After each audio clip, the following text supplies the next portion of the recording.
Hello students, कैसे हैं आप? आपके सामने में क्लास 12 मैथमेटिक्स का सब्जेक्ट मैथमेटिक्स एक्सरसाइज नंबर 7.4 से दो क्वेश्चन लाए हैं। Question number 1 and question number 2, यानी कि क्वेश्चन नंबर 1 एनसीईआरटी की बुक में और ये क्वेश्चन नंबर आपका 18 है।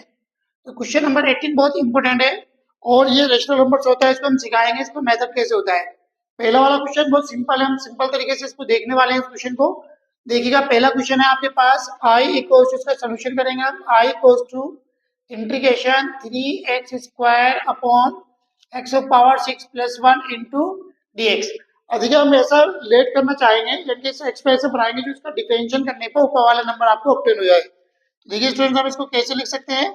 इसको लिख सकता हूँ मैं, ये तो आ गया 3x², और इसको लिख सकता हूँ मैं x³ of whole square plus 1 into d x. तो देखिए इसका अब इसको हम लेट कर लेंगे स्टूडेंट्स। लेट x की पावर 3 इक्वल्स टू, इसको हमने t मान लिया। अब इसका हम डिफरेंशिएट करते हैं तो 3x² into d x equals to students कितना हो जाएगा, dt हो जाएगा आपके पास। यहां से जब हम dx निकालेंगे तो ये बन जाएगा dt अपॉन 3x²। अब ये वाली dx की वैल्यू हम यहाँ पे ऑब्टेन करेंगे, क्योंकि यहाँ पे हम पुट कर देंगे लाकर। तो ये हो जाएगा स्टूडेंट्स कितना आपके पास, 3x²। इस पूरे को हमने क्या माना था, t, यानी कि इस क्यूब को हमने माना था t, तो ये हो जाएगा t² प्लस 1 इंटू, अब ये dx, अब dx की जगह हम लगा देंगे dt अपॉन 3x²। देखिए 3x² से 3x² कैंसिल आउट हो गया स्टूडेंट्स आपको। तो i इक्वल्स टू आ गया integration dt upon t² plus 1। जहां पे आपका इंटीग्रेशन t² प्लस 1 होता है, तो इसका जो इंटीग्रेशन होता है स्टूडेंट्स, वो इंटीग्रेशन होता है हमारे पास i इक्वल्स टू, तो ये बन जाएगा आपके पास tan inverse t, tan inverse t plus c। अब यहाँ पे t की वैल्यू रख दीजिएगा आप, तो ये हो जाएगा tan इनवर्स t, और t की वैल्यू कितनी थी, x³। तो जगह tan inverse x³ plus c। हमारे पास स्टूडेंट्स इसका आंसर ये आ चुका है। देखिए सिंपल था, वो था आपके पास। अब क्वेश्चन नंबर जो 18 है, जो कि एनसीईआरटी का है, ये काफी टफ है। पहले इसका हम रूल सिखाते हैं आपको। इसको हम करेंगे कैसे, इसका रूल सीखेंगे पहले हम। देखिएगा क्वेश्चन नंबर 18 के,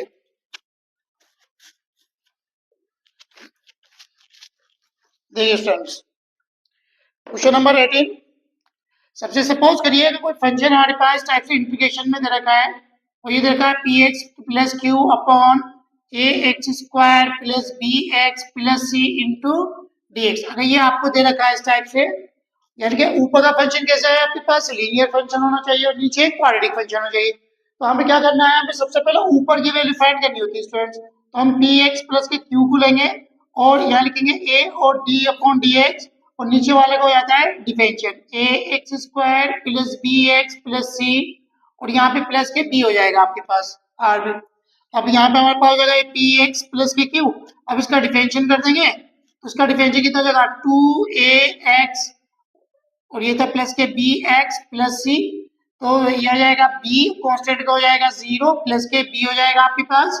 अब हमारे पास फंक्शन बन जाएगा p x plus q equals to a, और ये हो जाएगा 2x प्लस बी और प्लस के बी। यहाँ से हम ए और बी की वैल्यू फाइंड कर लेंगे, और ए और बी की वैल्यू फाइंड करके यहाँ पर रख देंगे हम। यहाँ पर रख देंगे, हमारा आंसर आ जाएगा। देखिए इसी टाइप का आपका ये क्वेश्चन है। तो इसी टाइप का क्वेश्चन देखिए, सबसे पहले हम लिखेंगे 9। देखिए 9 5x माइनस 2 इक्वल्स टू कितना हो जाएगा, a d upon D x 1 plus 2x plus 3x² plus b। देखिए बिल्कुल सर इसी फॉर्म में हमने स्टूडेंट इसको लिखा है, px प्लस के q बराबर a d upon D x x² plus bx plus c और प्लस के b। इसी तरीके से हमने स्टूडेंट यहाँ पर 5x माइनस के 2 को सोल्व करा है, a d upon D x 1 plus 2x plus 3x² plus b। असल में ये जरूरत क्यों पड़ रही है, क्योंकि जब हम नीचे का डिफरेंशिएट कर रहे हैं तो ऊपर का नंबर नहीं यहाँ पर है। अगर हम नीचे का डिफरेंशिएट करते हैं, अगर ऊपर का नंबर ऑब्टेन नहीं होता है, तो हमको ये मेथड अप्लाई करना पड़ता है। अब देखिए बन जाएगा आपके पास 5x माइनस के 2, ये हो जाएगा a, कांस्टेंट का तो हो गया 0 डिफरेंशिएट, तो x का डिफरेंशिएट हो गया 2, और ये हो गया 3 2 6x और प्लस b, ये इसका डिफरेंशिएट आ चुका है। देखिए 5x माइनस के 2 इक्वल्स टू a, ये हो गया 6x प्लस के 2 और प्लस b। यहाँ पे x और कोफिशिएंट जो आपका कांस्टेंट है उसकी कंपेयरिंग कर लेते हैं। देखिए कंपेयरिंग, क्योंकि यहाँ से हमें a और b की वैल्यू फाइंड करनी है। Comparing comparing the coefficient of x and constant. तो देखिए एक्स एंड कांस्टेंट का करेंगे। सबसे पहले एक्स, यहाँ पे एक्स का कोफिशिएंट हो गया 5, यहाँ पे देखिएगा यहाँ पे एक्स का कोफिशिएंट है तो ए से इसकी मल्टीप्लाई हो जाएगी, तो स्टूडेंट्स कितना हो जाएगा आपके पास ये 6a। तो बस यहाँ पे इतने आंसर आ गया। तो a की वैल्यू कितनी आ गई आपके पास 5/6 इक्वल्स टू a। तो a की वैल्यू मिल गई हमें पास 5/6a। उसके बाद हम करेंगे कांस्टेंट की। तो कांस्टेंट में यहाँ पे माइनस के 2 आया आपके पास फ्रेंड्स, और a की मल्टीप्लाई 2 से करेंगे तो 2a हो जाएगा और प्लस के b हो जाएगा आपके पास। अब यहाँ पर हम a की वैल्यू अप्लाई कर देंगे तो 2 इंटू 5/6 प्लस के b हो जाएगा स्टूडेंट्स। 2 1 जा 2, 2 3 जा 6, तो -2 इक्वल्स टू 5/3 प्लस b। देखिए यहाँ से b की वैल्यू फाइंड करेंगे तो b यहाँ ऐसे रह जाएगा आपका स्टूडेंट्स, ये नंबर सीधा रहेगा, माइनस में हो जाएगा, माइनस के 2 और माइनस के 5/3 हो जाएगा स्टूडेंट्स। आपके पास कितना हो जाएगा माइनस के 5/3। यहाँ पर हम एलसीएम ले लेंगे, 3 हो जाएगा, 3 2 जा 6 और माइनस के 5 सेम ऐसे आ जाएगा आपके पास। तो b की वैल्यू कितना आ जाएगी -11/3। तो हमारे पास b की वैल्यू आ गई स्टूडेंट्स। अब हम क्या करेंगे, जो हमारे पास a और b की वैल्यू ऑब्टेन हुई है वो हम यहाँ पे इक्वेशन नंबर फर्स्ट में लाके रख देंगे। यहाँ पर हमारे पास जो इक्वेशन नंबर फर्स्ट है यहाँ पर रख देंगे तो इसकी वैल्यू आपके पास आ जाएगी। फिर इसकी वैल्यू उठाकर हम कहाँ रख देंगे, यहाँ पे ऊपर रख देंगे। फिर आराम से हमारा ये क्या हो जाएगा, इसका इंटीग्रेशन हो जाएगा। देखिए स्टूडेंट्स आगे इसको हम रफ कर देते हैं।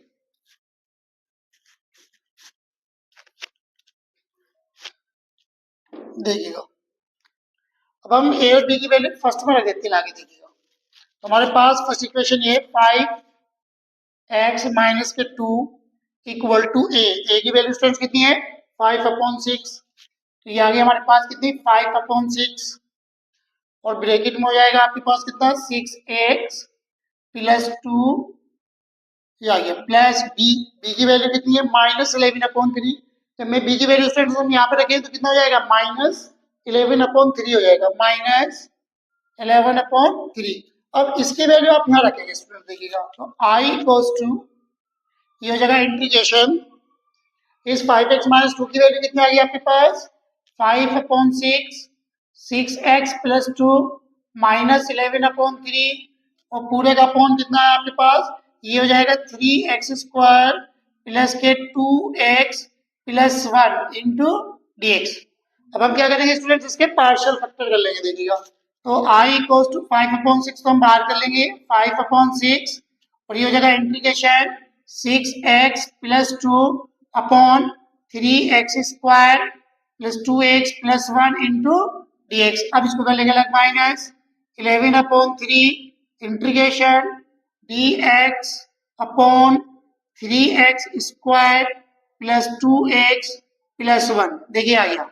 अब हम जानते हैं स्टूडेंट्स अगर नीचे का डिफरेंशियल ऊपर आ रहा है, देखिएगा मैं अगर इसका डिफरेंशियल करता है तो कितना हो जाएगा 3 2 6x और ये हो जाएगा प्लस के 2। अगर नीचे का डिफरेंशियल ऊपर आता है तो उसको हम बोल देते हैं लॉग डेरिवेटिव लिख देते हैं। लॉग ये हो जाएगा 5/6 log 3x² plus 2x plus 1। तो मैं इसको लेट करके भी शो कर सकता हूँ आपको, देखिएगा लेट भी कर सकता हूँ इसको। ये अगर नीचे का डिफरेंशियल ऊपर आ रहा है आपके पास तो लॉग डेरिवेटिव हो जाता है, याद रखना लॉग डेरिवेटिव हो जाता है।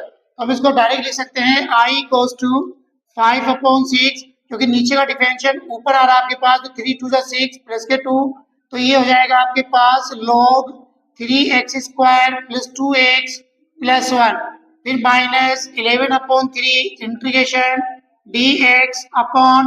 देखिए यहाँ पे जो भी, अब इसको हम क्या करेंगे स्क्वायर रूट फॉर्मूले से इसको सॉल्व करेंगे। स्क्वायर वाले फॉर्मूले से जो भी इसके x² के साथ कोफिशिएंट होता है उसको हम कॉमन कर लेते हैं स्टूडेंट्स। तो देखिएगा हमने 3 यहाँ पे कॉमन करा तो ये कितना बना x² और ये हो जाएगा 2x/3 और प्लस 1/3 ये आ जाएगा आपके पास।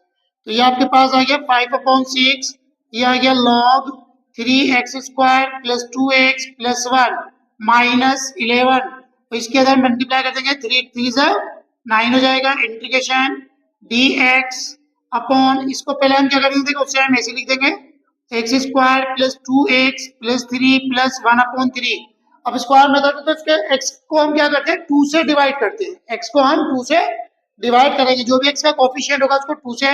तो सपोज करो मैंने यहाँ 2 से ही डिवाइड करा तो ये 2 से मेरा 2 कैंसिल हो जाएगा तो कितना रह जाएगा 1/3। कितना रह जाएगा देखो इसके नीचे हम 2 से डिवाइड करते हैं, 2 से 2 डिवाइड हो जाएगा तो कितना बचा हमारे पास 1/3। इस 1/3 का स्क्वायर करके एक बार ऐड कर देते हैं, एक बार हम माइनस। तो देखिएगा 1/3 का हम एक बार स्क्वायर कर देंगे, 1/3 का स्क्वायर माइनस 1/3 का स्क्वायर। तो देखिएगा तो यह आ गया 5/6, यह आ गया log 3x square plus 2x plus 1 minus 11/9 integration, ये आ गया आपके पास इंटीग्रेशन dx अपॉन, देखिएगा ये आ जाएगा x square plus 2x upon 3, इसको मैं रख कर देता हूँ, प्लस 1/3 और ये हो जाएगा प्लस 1/9 माइनस 1/9। तो यहाँ पर हमारे पास इंटीग्रेशन हो जाएगा 5/6, ये हो जाएगा log 3x square plus 2x plus 1 minus 11/9। अब स्टूडेंट्स अब हम यहाँ पे क्या करेंगे, फॉर्मूला बनाएंगे। देखिए तो देखिए फॉर्मूला कैसे बनेगा आपके पास, अब ये आ जाएगा dx, तो यहाँ पे लिख देंगे हम x स्क्वायर प्लस 2x/3, यहाँ से हम प्लस का ले लेंगे 1/9, उसको ब्रैकेट में बंद कर देंगे, यहाँ प्लस 1/3 माइनस 1/9। अब हम स्टूडेंट्स को रब कर देते हैं सारे पार्ट्स को। देखिए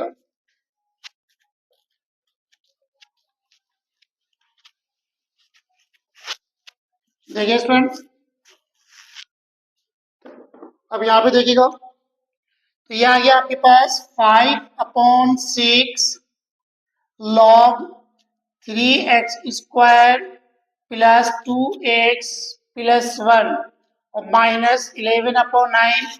देखिए ये फॉर्मूला क्या बन जाएगा, ये बन जाएगा x प्लस 1/3 का होल स्क्वायर 1 प्लस, देखिएगा ये बन गया फॉर्मूला आपके पास इंटीग्रेशन dx अपॉन, ये हो जाएगा x प्लस 1/3 का होल स्क्वायर।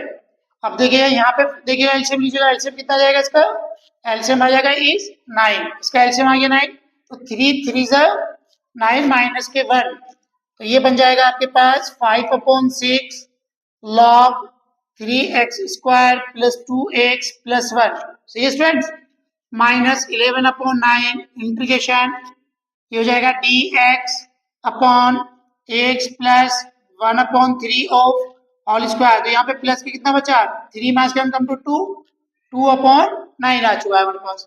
तो देखिए हम फिर लिखेंगे 5/6, ये हो जाएगा log 3x square plus 2x plus 1, समझ में आ रहा है, माइनस 11/9 इंटीग्रेशन dx अपॉन, तो फॉर्मूला बनता रहेगा x plus 1/3 of whole square. इसको मैं क्या लिख सकता हूँ स्टूडेंट्स, इसको लिख सकता हूँ मैं √2, 2 को √2 लिख सकता हूँ, 9 को 3 और दोनों पे मैं पावर लगा सकता हूँ। देखिएगा अब यहाँ पे जो फॉर्मूला बनाया बेटा, ये फॉर्मूला बनाया integration dx upon x square plus a square, तो उसका बराबर जो आंसर होता है वो होता है 1/a tan इनवर्स x/a, ये आंसर होता है इसका। ये यानी कि हमारे पास जो फॉर्मूला है, यानी कि ये जो है इसको हम इस टाइप से लिख सकते हैं। देखिएगा तो ये आ गया 5/6 log 3x square plus 2x plus 1, और यहाँ पे आर्बिट्रेरी कांस्टेंट बेटा c चलता रहेगा आपका,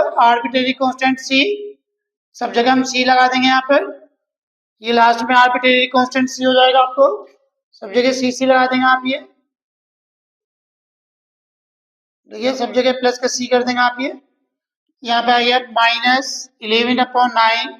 अब देखिए फॉर्मूला ये बन गया, तो 1/a, तो a तो ये हो गया आपके पास इंटू 1/a, a की वैल्यू होगी स्टूडेंट्स √2/3, ठीक है, इंटू tan इनवर्स x/a, कितना है x/a, तो हमारे पास x तो ये हो गया सारा, तो x कितना हो गया, x प्लस 1/3/a, a की वैल्यू होगी √2/3 और प्लस c, देखिए 3 3 9, ये कैंसिल आउट हो गया आपका, तो ये आ गया 5/6, ये हो गया log 3x square plus 2x plus 1 minus 11 के 1 से मल्टीप्लाई करेंगे 11, और ये हो जाएगा 3√2, और यहाँ पे देखिए कितना हो जाएगा स्टूडेंट्स, tan इनवर्स, यहाँ पे हमने एलसीएम लिया तो एलसीएम कितना हो जाएगा, ये 3x प्लस 1/3, और ये चल ही रहा था कितना √2/3 प्लस c, तो ये कैंसिल आउट हो गया 3 से 3 आपका। तो ये हमारे पास फाइनल आंसर आ गया 5/6, ये आ गया log 3x² plus 2x plus 1 minus 11/3√2 और ये हो जाएगा 10 inverse 3x plus 1 upon √2 plus c। जिसका स्टूडेंट्स फाइनलाइज आंसर आ गया। बहुत अच्छा क्वेश्चन है, ये कंपटीशन में भी आते हैं, आपके टीजीटी पीजीटी के कंपटीशन में भी आते हैं और बहुत अच्छा क्वेश्चन है जो कि 12th क्लास के 2026 का जो बोर्ड का एग्जाम होने वाला है उसके लिए भी बहुत इंपॉर्टेंट क्वेश्चन बनता है, आ सकता है स्टूडेंट्स। इसको अच्छे से करिएगा, नोट करिएगा और मेरा चैनल आप सब्सक्राइब कर दीजिएगा। मैं आपको कुछ ना कुछ इंपॉर्टेंट टॉपिक देता रहूंगा। Thank you students.